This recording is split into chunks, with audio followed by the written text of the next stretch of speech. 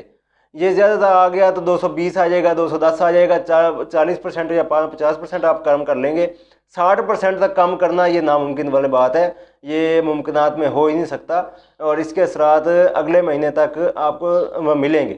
اس وقت دوسری چیز یہ ہے کہ آپ کی جو زراعت ہے ہمارے ملک, کیونکہ 80% ہمارا جو علاقہ ہے, 80% ہمارا جو ملک ہے, 100% پنجاب جو ہے ہمارا, وہ سارا زراعت پہ منسلک ہے. جو ہمارا سندھ ہے وہ تقریباً 70% زراعت پہ ہے. ٹھیک ہے, بلوچستان میں اتنی زراعت نہیں ہوتی, وہاں پہ باغات وغیرہ لگتے ہیں. بلوچستان میں بھی زراعت ہے لیکن وہاں پہ بھی باغات وغیرہ, سیب وغیرہ, پھل وغیرہ, ٹھنڈے علاقے ہیں. یہاں پہ یہ کشمیر ہمارا بہت اچھا علاقہ ہے. سوری جناب. تو اصل چیز ہے کہ ہمیں جو باقی سب چیزوں کو پیچھے چھوڑ کے زراعت پہ دینا چاہیے کہ ہم کسان کو کس طرح وہ آسانیاں فراہم کر سکتے ہیں. اس کے بارے میں میرا ایک سجیشنز ہے, اگر کسی تک پہنچ جائے تو, ہمارے وزیر اعظم تک بھی اگر پہنچ جائے تو یہ بہت اچھی بات ہوگی کہ جناب یہ جو آپ دیتے ہیں, سبسڈی دیتے ہیں ہمیں ڈی اے پی اور یوریا میں, بجائے اس کے کرنے کے آپ انڈین پلان کیوں نہیں, انڈیا کا جو پلان ہے, جو زراعت کا پلان ہے, اس پہ کیوں عمل نہیں کرتے؟ آخر کیا بات ہے کہ آپ جو ہے نا یہ پرائیویٹ لوگوں کو جو ہے نا وہ پیسہ کمانے کا موقع تو دے رہے ہیں, لیکن اپنے زراعت کو جو ہے نا, اپنے کسان کو جو ہے نا آپ موقع دینے کی کوشش نہیں کر رہے. صرف یہ کرنا تو یہی ہے نا کہ آپ نے جناب فکس کر دینا ہے کہ جی آپ نے ہم آپ سے آپ کی اجناس بھی لیں گے, لیکن آپ کے کھاد جو ہے نا وہ گورنمنٹ کی طرف سے آپ کو مختص ہے کہ آپ کو جتنی بھی چاہیے جو اتنا اجناس چاہیے. اور اس سے سب سے بڑا فائدہ ہوگا کہ آپ کو گورنمنٹ سے منظور شدہ جو بیج ہے وہ ہمیں ملے گا. کسان کو جب ملے گا تو کسان کیا کرے گا, کسان اس کو بجائی کرے گا, اس کو گارنٹی ہوگی کہ گورنمنٹ کا دیا ہوا ہے تو یہ لازمی ہوگا. اس کے بعد اسی پہ انشورنس ہونی چاہیے کہ اگر بیج خراب نکلتا ہے تو آپ دوبارہ دیں اس کو, اور اس کی کٹوتی نہیں ہوگی. اکثر تو یہی ہو جاتا ہے نا کہ اب کپاس کا جو ایریا ہے ہمارے پاس, جو کاٹن بیلٹ تھا پہلے موجود تھا, ساہیوال سے لے کر ملتان تک, ٹھیک ہے, اس میں درمیان میں وہاڑی جو ہے وہ کاٹن بیلٹ کہلاتا تھا. اس وقت وہاں اس درمیان جو ٹمپریچر اس وقت ہے وہ نارمل روٹین میں, اب تو بارشیں شروع ہو گئی ہیں تو وہ ایک الگ ہو گیا ہے. 50 ڈگری سینٹی گریڈ تو ایسے روٹین کی بات بن گئی ہے, 46, 47, 48. اور کپاس کا معاملہ یہ ہے کہ یہ جی جناب 48 ڈگری سینٹی گریڈ سے اوپر 40 ڈگری سینٹی گریڈ برداشت ہی نہیں کرتی, بیماری آ جاتی ہے. تو یہاں پہ ریسرچ کیوں نہیں کرواتے آپ؟ یہ جو ہمارا زراعت کا محکمہ ہے پنجاب کا, یہ کیوں اتنا ویلا بیٹھا ہے کہ ریسرچ کی طرف جاتا ہی نہیں ہے, اس لیے ہم پیچھے ہیں. ٹھیک ہے, انڈیا سے ہم مقابلہ نہیں کر سکتے, وہ بہت بڑی اکانومی ہے, ہم وہ ہم سے بہت آگے نکل چکے ہیں. ہم چائنا سے مقابلہ نہیں کر سکتے, لیکن کم از کم خود سے تو مقابلہ کریں نا. ٹھیک ہے, معیشت میں یہ چند ایک جو ہے گزارشات تھی میری. ٹھیک ہے, اس کے بعد سود کا خاتمہ وہ انتہائی لازمی ہے. آپ جتنے تک سود کو ختم نہیں کریں گے اپنے ملک سے, اپنی معیشت سے, اس کو جڑ سے نہیں مٹائیں گے, تو میں کہیں بھی نہیں کہہ سکتے کہ آپ جو ہے نا وہ اس کو جو ہے نا ترقی پذیر ملک بنا سکتے ہیں. اگر ترقی کروانی ہے, اگر ملک کو ترقی کے راہ میں گامزن کرنا ہے, تو سب سے پہلے آپ کو سودی طبیعت جو ہے نا, جو آپ کی معیشت ہے, آپ کو آئی ایم ایف کا جو پلان ہے, آپ کو انڈسٹری لے کے آنی پڑے گی. آئی ایم ایف بھی یہی کر رہا ہے تقریباً, وہ کہتا ہے کہ جی اپنے ایکسپورٹ بڑھائیں, امپورٹ کم کریں, اس کے جو ہے نا وہ سبسڈیز کم کریں. لوگوں کا آپ جب انکم بڑھائیں گے تو آپ کو سبسڈی دینے کی ضرورت نہیں پڑے گی. جب آپ کی انڈسٹری لگے گی تو نہیں ضرورت پڑے گی. جب آپ کی زراعت بہتر ہوگی تو آپ کو جٹ کو جو نا جو کسان ہے اس کو سبسڈی نہیں دینی پڑے گی. تو سر اصل چیز یہی ہے کہ ہمیں سبسڈی کی طرف جانے کی بجائے ہمیں اگلے 5 سال یا اگلے 10 سال, اگلے 20 سال کے لیے ایک پالیسی بنانے چاہیے کہ جی ہم یہ کرنے والے ہیں, سود کا خاتمہ کریں گے. 5 سال میں ہم سود کا خاتمہ کر دیں گے, اور 5 سال میں ہم کسان کو بھی کریں گے, اس کو بھی جو ہے نا ہم سہولتیں دیں گے. اس کے علاوہ انڈسٹریلسٹ کو بھی ہم سہولتیں دیں گے. اور یہ کوئی اتنا مشکل کام نہیں ہے. مجھے سمجھ نہیں آتی کہ اتنا مشکل کیوں بنا دیتے ہیں یہ لوگ. کیا یہ جو ہمارا مافیا بیٹھا ہے یہ کیا ریاست سے زیادہ مضبوط ہے؟ کیا ریاست کو چلا رہا ہے؟ لگ تو یہی رہا ہے جیسے ملک ریاض صاحب ہو گیا, یہ عارف نقوی صاحب جو ہے عمران خان صاحب کو اور نواز شریف صاحب کو, ان کو جو پیسے دیتے رہے ہیں تو یہ اپنا ایجنڈا بیچنے کے لیے پیسے دیتے رہے ہیں نا. جو آج ایم این این کی خبر, آئی این این ہے یا ایم این این ہے, ان کی جو خبر آئی پڑی ہے, رپورٹ آئی پڑی ہے, اس میں جو کردار آیا پڑے اس میں بھی ایک ویڈیو بناؤں گا میں, آج بناؤں گا یا کل بناؤں گا.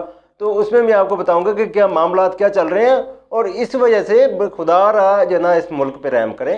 یہ میری ریکویسٹ ہے کہ خدا را رحم کریں، یہ مافیات سے جان چھڑائیں اور اس ملک کو ترقی کی راہ پہ چلائیں۔